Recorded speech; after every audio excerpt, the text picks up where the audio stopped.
contender in the light heavyweight division against Gegard Mousasi. Now, only hardcore MMA fans will probably know who Mousasi is. If you just follow the UFC, like a lot of people, you may never have heard of him, but this guy is dangerous. I think they say styles make fights. I think this fight's going to be awesome. Gustafsson's great in the striking department. He's a real good stand-up guy. We saw that against Shogun in his last fight and a few previous fights. Mousasi's like the same. He's Armenian. He's got a sort of Dutch kickboxing background and an Armenian boxing background. We know those.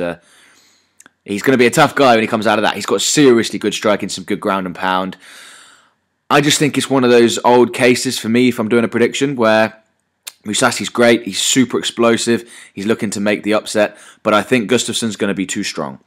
I think the guys in the UFC are always going to have an advantage. Not always going to win, obviously, but always going to have an advantage in that they're used, especially someone like Gustafsson, who's been around now a while, fought some of the top guys. They're used to fighting the other top guys. And because they're used to fighting the other top guys, you know what I mean? It's impossible for you not to improve, be at that sort of level. Both guys are going to look really relaxed in a cage. Mousasi, if you see any of his fights over in Strikeforce and like, he looks super relaxed in a cage, sort of Fedor Emelianenko style. So I think it'd be a great fight.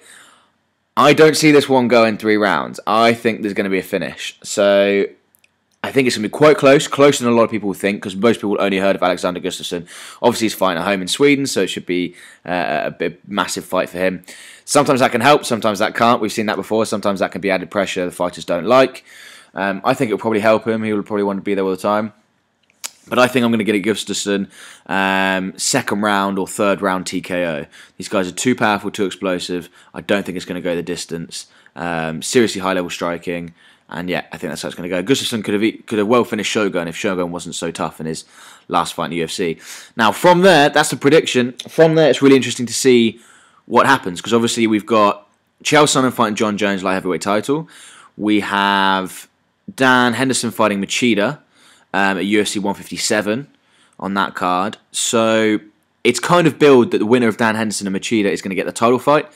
And if Gustafsson wins, he might get the next shot. But bearing in mind, this is Gustafsson's title shot, potential title shot, is talking about he's going to win this fight. And then there's going to be a new one with Jon Jones after Chael Sonnen with either Dan Henderson or Lyoto Machida. So he's going to have to fight again. And then he might get a title shot. So he's going to have to win twice to get another title shot. Mousasi, on the other hand, probably needs to put, because he's just coming into the UFC, if he puts a really impressive performance on, he might need to put two or three fights on to make that really count. Having said that, this is all just speculation. Now, if, for example, Dan Henderson and Machida fought, both guys got beat up and injured real bad, Gustafsson would be straight in there. Assuming, of course, Jon Jones beats Chael Sonnen. I'm going to assume that for the rest of this video because I think that's pretty likely. I know I probably shouldn't, but I'm just going to assume that for argument's sake. Let's just say, when I say fight Jon Jones, they're going to be fighting for the title. If say it's a really, really poor fight, sort of Rashad Evans, Little Nog fight that happened a few weeks ago, that sort of absolute rubbish. They don't look really impressive. Gustafsson comes out, huge knockout, looks amazing. He may well get the next shot. So I don't think it's completely written in stone that it'll be those two getting the title fight. One disadvantage is they're fighting before, a long time before Gustafsson.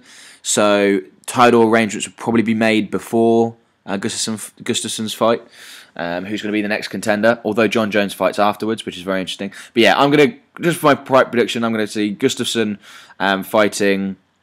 He's going to win this fight, second or third round TKO.